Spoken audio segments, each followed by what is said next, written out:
데살로니가전서 2장 11절 말씀 다 같이 한 목소리로 받들도록 하겠습니다. 너희도 아는 바와 같이 우리가 너희 각 사람에게 아버지가 자기 자녀에게 하듯 권면하고 위로하고 경계하노니. 아멘. 하나님께서는 우리를 거룩한 성도로 부르셨습니다.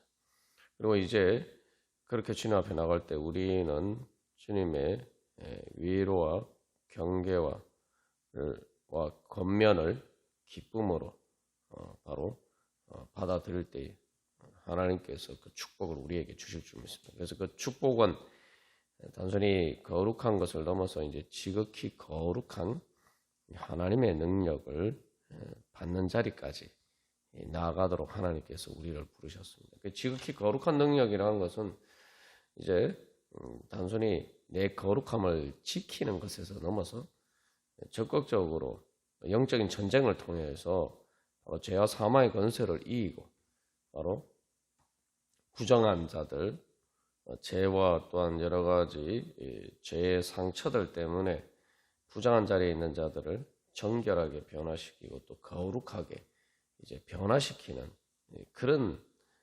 능력을 받는 것이죠. 우리가 그런 자리까지 나갈 때 바로 왕같은 제사장으로서 바로 지극히 거룩한 하나님의 종으로서 또 하나님의 자녀로서 그렇게 하나님께서 주신 복을 받아 누리고 또 나누어 줄 수 있는 그런 축복의 자리에 설 수 있습니다. 그래서 이제 우리가 어제 그것을 위해서 정말 위로와 우리가 신앙의 성장에서 단순히 위로를 받는 수준을 넘어서 이제 주님의 경고하심을 기쁨으로 받아들일 수 있는 그런 성숙한 자리까지 이르러야 된다. 그렇게 나누었습니다. 그리고 거기서 한 걸음 더 나가서 이제 권면을 받을 수 있는 그런 자리까지 나아가야 됩니다. 권면을 받는다는 것이 무엇이냐?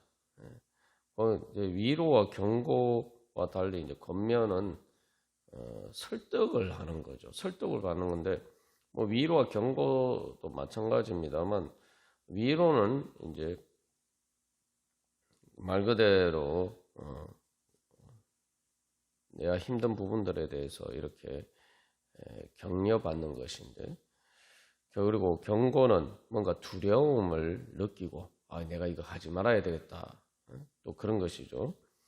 근데 이제 그런 것을 넘어서 이제 권면을 받는다는 것은 조금 더 이렇게 자발적으로 또한 내 스스로 이런 걸 해야 되겠구나 이렇게 이제 설득이 되는 거죠.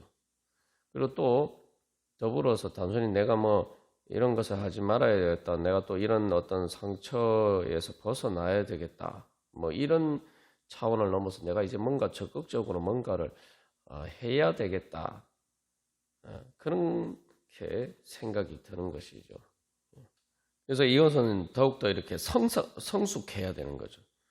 그래서 내가 이제 스스로 그 권면을 듣고 내가 스스로 해야 되겠다. 이렇게 생각하고 또 이제 적극적으로 내가 뭔가를 하는 것이죠.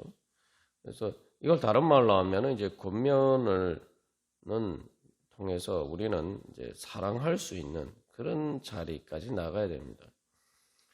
그래서 데살로니가전서 1장 3절에서도 데살로니가 교회 교인들에 대해서 사도 바울이 칭찬할 때에 사랑의 수고에 대해서 이야기를 하고 있는데 우리가 이제 내가 사랑의 수고를 해야 되겠다.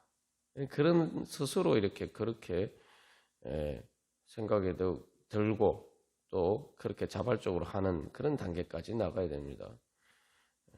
그래서 이렇게 자발적으로 하려면은 이제 참된 위로와 참된 경고를 받을 수 있는 그런 자리까지 나가야 되는 거죠. 이게 무슨 말이냐 하면은 사랑으로 한다라고 할 때에 이제 앞에서 우리가 위로를 넘어서 우리가 거룩한 능력을 통해서 성령의 기쁨을 얻는 자리까지 나가야 된다. 우리가 그렇게 나눴죠. 그래서 내가 상처를 받아서 내가 지금 상처가 치유되고 이런 자리를 넘어서 이제 내가 성령의 기쁨으로 정말 내가 이제 사랑하고 내가 주님을 위해서 내가 뭔가를 해야 되겠다. 이런 생각이 들어야 됩니다. 그게 이제 성숙해지는 것이고 또 경고도 마찬가지입니다. 경고라는 것이 이제 원래 의미가 정언하다, 증거하다 이런 말에서 나왔다고 나왔죠. 그래서 정언하다, 증거하다인데 내가 단순히 정언하는 것이 아니라 내 자신에 대해서 정언한다. 내 자신이 증거한다. 그런 의미를 가지고 있다는 거죠. 그러니까 다시 말하면은 이제 누가 뭐 시켜서 하는 것이 아니라 내 스스로 내가 이것을 해야 되겠다. 그런 사명감을 가지고 또 그 책임을 단순히 책임과 의무라고 생각할 뿐만 아니라 그것은 말 그대로 내 사명, 내가 정말 해야 될 일이다. 이렇게 생각하고 하는 일이죠. 그래서 이게 뭐 그냥 해도 되고 안 해도 되는 일이 아니라 정말 내가 이거 반드시 해야 되는 일이다. 그래서 내가 내 스스로에게 정인이 돼서 우리가 엄숙하게 선서하듯이 자기 자신이 바로 자기 자신에 대해서 경고를 하는 거죠. 야, 너는 이거 일을 반드시 해야 돼. 이렇게 생각합니다. 단순히 뭐 죄를 안 짓고 뭐 이런 차원이 아니라 이제 사랑하는 것에 대해서 바로 내가 반드시 사랑해야 된다. 이러한 거룩한 이 부담감이 드는 거죠. 제가 거룩한 부담감이라고 표현한 것은 그냥 부담감이라고 생각하면은 그게 어떤 우리를 짓누르고 억압하고 또 우리에게 그러한 스트레스를 주는 그런 것이 될 수 있습니다. 그러나 거룩한 부담감이라는 것은 바로 이 거룩한 사랑의 열정인 거예요. 이 사랑의 열정이 기쁨을 통해서 막 이렇게 충만할 뿐만 아니라 이것이 그 단순히 기쁨의 단계를 넘어서 이것이 말 그대로 내 자신의 존재인 것처럼, 다시 말하면 내가 이것을 해야지 살 수 있는 것처럼 바로 그런 자리까지 나아가는 거죠. 그러니까 이게 내가 내 스스로에게 정인이 되는 거죠. 그런 자리까지 나아갈 때에 이제 가장 성숙한 자리까지 나아가는 거죠. 근데 이제 우리가 이게 뭐 사람의 성장 과정을 봐도 이렇게 정상적으로 성장할 때 바로 이러한 과정들을 거치게 됩니다. 그래서 성숙하게 되면은 바로 뭔가 이제 단순히 어렸을 때 뭐 자기 자신에만 보면서 사는 것이 아니라 이제 가정이나 또 사회에서 자기의 책임을 다하고 그리고 그러한 책임을 말 그대로 자기의 사명으로서 그렇게 받아들이는 거죠. 또 그래서 사랑하면은 정말 이제 부모가 되면은 자기 자녀를 자기 자신처럼 또 자기 자신보다 더 사랑하는 그런 자리까지 나아가게 되죠. 그것은 이제 그래서 뭐 자녀가 잘못되면은 그것을 견딜 수가 없죠. 부모는 그게 부모의 마음이. 그래서 그것은 뭐냐면은 자기 자녀와 자기 자신을 동일시하는 거예요. 그래서 뭐 찬송가에서 주 없이 살 수 없네 그런 찬양처럼 바로 그렇게 사랑하지 않고는 살 수가 없고, 그래서 또 사랑이 이루어지지 않으면은 내가 살 수 없다. 이제 그러한 단계까지 나아가는 것이죠. 그게 누가 뭐 나한테 경고하는 것이 아니라 내 자신이 내 자신에게 정말 내가 사랑하지 않고는 살 수가 없다. 그리고 이 사랑이 이루어지지 않고는 내가 살 수가 없다. 그렇게 자리까지, 그런 사랑에 충만한 자리까지 성장하는 것이죠. 그래서 사도 바울이 여기서 이제 그래서 아버지가 자기 자녀에게 한다라고 하는 것이 바로 이제 그런 의미를 가지고 있는 것이죠. 그래서 이것이 바로 아버지가 자기 자녀에게 하던 이게 바로 그런 의미죠. 그래서 여기서 이제 우리가 이 권위와 관련해서 앞에서도 나누었지만 참된 위로와 경고를 통해서 이제 이런 권면을 할 수 있으려면은 내 스스로 이제 권면을 진지하게 받아들이고 이거 진짜 내가 해야 될 일이다. 이거 하지 않으면은 정말 나는 살 수 없다. 그렇게 우리가 권면을 받아들일 수 있는 수준까지 성장해야 됩니다. 신앙이 어릴 때는 그저 위로만 받는 그런 수준에 머물러 있지만 두 번째로 이제 조금 성장하면 이제 경고를 받아들일 수 있는 그러한 믿음의 자리까지 나가야 되고 거기서 한 걸음 더 나가서 이제 권면을 받아들일 수 있는 자리까지 나간다는 것은 바로 권면을 그렇게 기쁨과 그리고 내 사명으로 그렇게 받아들이는 거죠. 그러니까 우리가 이제 그 신앙생활 할 때 하나님께서 우리에게 권면하시는 말씀을 들을 때 뭐 교회를 통해서든 말씀을 통해서든 또 내 자신이 기도할 때든 이런 권면을 받을 때 우리가 그것을 좀 이렇게 경고와 마찬가지로 농담으로 그냥 그렇게 받아들일 때가 많습니다. 그래서 내가 이거 뭐 해도 되고 안 해도 되고 뭐 하면 좋지만 뭐 안 한다고 뭐 경고의 말씀처럼 내가 그렇게 뭐 큰일 날 일이 아니다.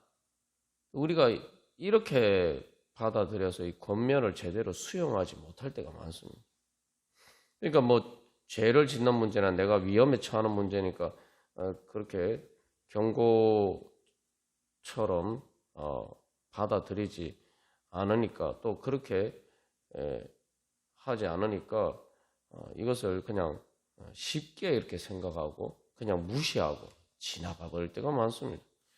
근데 권면이라는 것은 내가 뭔가를 해야 되는 거거든요. 근데 그렇기 때문에 이것은 자발적으로 내가 그것에 대해서 동의를 하고 내가 그것을 기쁨으로 받아들일 수가 있어야 돼요. 근데 여기서 우리가 한 가지 기억해야 할 것은 거기서 중요한 우리가 권면을 그냥 해도 되고 안 해도 되는 이런 것으로 받아들이면은 하나님이 주시고자 하시는 중요한 은혜를 놓칠 수가 있어요. 하나님의 은혜가 뭡니까? 우리는 하나님의 은혜를 그냥 단순히 위로받고 그리고 또 내가 위험을 피하고 내가 단순히 죄를 안 짓고 이런 것만 하나님의 은혜입니까? 그것은 사실은 하나님의 은혜의 반쪽에 불과한 거예요. 우리가 구원이라고 할 때 구원이 뭡니까? 구원이 단순히 뭐 죄와 사망의 권세에서 해방된다라고 할 때에 그냥 해방되면 그것으로 끝인가요? 아니죠. 적극적으로 내가 이제 가나안 땅에 들어가야 되는 거죠. 이스라엘 백성들처럼 출애굽을 했으면은 광야에 머물러 있는 것이 목적이 아니죠. 죄와 사망의 권세에서 해방되는 것은 그것만으로는 부족해요. 그 출애굽해서 광야에 들어가는 것만으로는 부족하단 말이에요. 그 광야를 거쳐서 그 다음에 가나안 땅에 들어가야 돼요. 그러니까 문제는 뭐냐면 이 가나안 땅에 들어가지 않으면 항상 광야에서 자꾸 이렇게 조금만 힘들면은 애굽으로 자꾸 돌아가려고 한다. 광야보다는 애굽이 좋으니까. 물론 애굽에서는 노예로 살았지만 이게 사람이 간사해서 노예로 살 때 힘든 것은 잊어버리고 그 애굽의 환경이 광야보다 좋다는 그 사실만 기억한단 말이에요. 가나안 땅에 들어가 보지 않으면 하나님이 주시는 축복을 경험해 보지 않으면 자꾸 세상의 좋은 것, 세상의 복을 세상에서 보통 복이라고 생각하는 것, 자꾸 그런 관점에서 그런 복들을 추구하게 되어 있어요. 그래서 내가 단순히 무엇을 상처를 치유받고 뭔가를 하지 말아야 될 일을 하지 않고 여기 이것만 가지고는 우리가 살 수가 없어요. 내가 행복하게 살려면 적극적으로 뭔가를 해야 된단 말이에요. 말 그대로 하나님이 주신 축복을 얻어야 돼요. 죄와 사망의 권세에서 해방되는 것도 하나님께서 주신 축복을 얻기 위한 거죠. 근데 이제 우리가 이 위로와 경고를 받는 차원에서 자리까지만 머무르고 권면을 받을 수 있는 그런 자리까지 나아가지 못하면은 하나님 이스라엘 백성들처럼 광야에 머물러 사는 것과 똑같아요. 그러다 보면 결국은 세상에 내가 신앙생활을 한다고 하면서도 결국은 세상에 사람들이 생각하는 육신의 눈에 보이는 그런 복을 추구할 수밖에 없습니다. 그것이 이제 이 권면을 받아들이지 못하는 그러한 믿음의 문제죠. 그래서 이제는 하나님의 축복을 여호수아 갈렙처럼 기쁨으로 받아들이고 그것을 사모하면서 정말 그것을 사명감으로 알고 가나안을 정복한 것처럼 그 영적인 전쟁을 통해서 이제는 내가 내 기업을 하나님이 주시는 축복을 내가 얻어야 된다. 신앙생활 할 때 내가 주님을 만나서 위로를 받고 또 내가 하나님의 경고를 받아서 삶의 위험을 피하고 또 죄도 짓지 않고 그렇게 살면 우리가 마치 거룩하게 된 것처럼 착각하면서 살 때가 많습니다. 그러나 거기에는 항상 위험성이 도사리고 있죠. 예수님 뭐라고 말씀하십니까? 악한 귀신을 다 쫓아내 주셨는데 거기에 그 자리가 비어 있으니까 그 악한 귀신이 더 악한 귀신 7을 데려다가 그 나중 사정이 더 심하게 되었다. 더 악화가 되었다. 그 예수님께서 그 말씀을 하신 이유가 바로 그것입니다.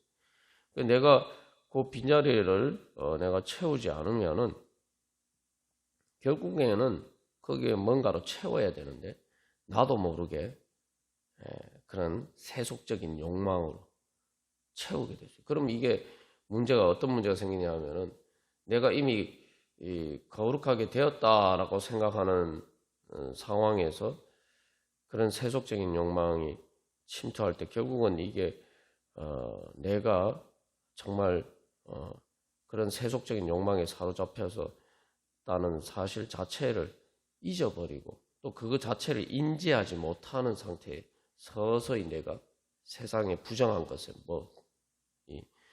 물들게 된다는 말이죠. 오늘날 신앙생활을 열심히 하는 거, 또 하나님의 위로도 체험하고 또 그렇게 죄를 안 짓는 거룩한 자리에 있는 것처럼 보이는 많은 사람들이 바로 이러한 그 오류에 빠지는 사람들이 많죠. 그래서 열심히 신앙생활 하는데 결국은 타락하게 되는, 다른 사람 자기는 인지를 못하지만 다른 사람이 볼 때 저 사람 왜 저렇게 사나, 정말 신앙이 좋다고 하더니 세상 사람들이 보기에도 상식적이지 않은 어떤 저런 행동을 할 수가 있나, 그런 모습을 보이게 된다. 이게 문제는 뭐냐면 다른 사람들 눈에는 그게 보이는데 자기 눈에는 안 보여요. 왜냐하면 자기가 위로받고 경고를 통해서 그 단계를 거쳤기 때문에 자기는 거룩하다고 착각하는 거죠. 근데 그 거룩을 지극히 거룩한 사랑의 능력으로, 사랑의 수고로 채우지 않으니까 그것을 통해서 내가 참된 기쁨을 얻고 하나님을 사랑하고 이웃을 사랑하는 것에 자기가 정말 거기서 참된 행복을 얻는 바로 그 지극히 거룩한 자리까지 나가지 않았기 때문에 결국은 그 틀은 이렇게 깨끗이 청소가 되었는데, 정결하게 되었지만, 그러나 그것을 거룩한 것으로 채우지 않아서 결국은 변질이 되고 만다는 거죠. 그래서 이제 결국 내용은 신앙적인데 틀은 세속적이라고. 그러니까 이게 자기 스스로는 잘 깨닫지 못하는 거죠. 오히려 나는 위로도 받고 나는 경고도 받았다. 그러니까 바리새인들이 이제 전형적인 그런 이제 경우죠. 그래서 우리가 신앙생활 할 때에, 그래서 또 하나님이 내가 축복을 받으려면 정말 하나님의 축복을 간절한 마음으로 사모를 해야 됩니다. 하나님 나에게 뭔가 권면하시는 말씀은 나에게 복 주시기 위해서 하시는 말씀이다.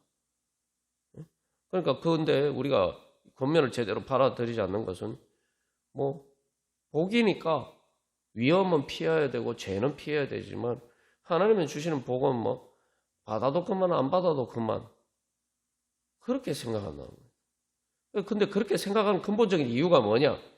하나님이 주시고자 하시는 은혜와 복을 진짜 복이라고 생각 안 하기 때문이에요. 그게 근본적인 문제가 있는 거예요.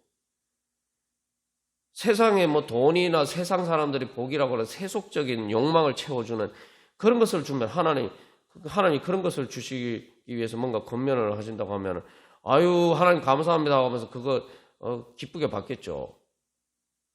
그런데 내 마음에 그런 거룩한 축복을 향한 거룩한 은혜, 하나님이 주신 은혜를 정말 복이라고 생각하는 그 믿음이 없어요. 그러니까 하나님이 그런 복을 주시기 위해서 나에게 권면하시는데 그냥 뭐 받아도 그만 안 받아도 그만 그렇게 생각하는 거예요. 사실은 그래서 그런 부분에서는 아직도 위로와 경고의 차원도 제대로 사실은 통과하지 못한 거나 마찬가지예요.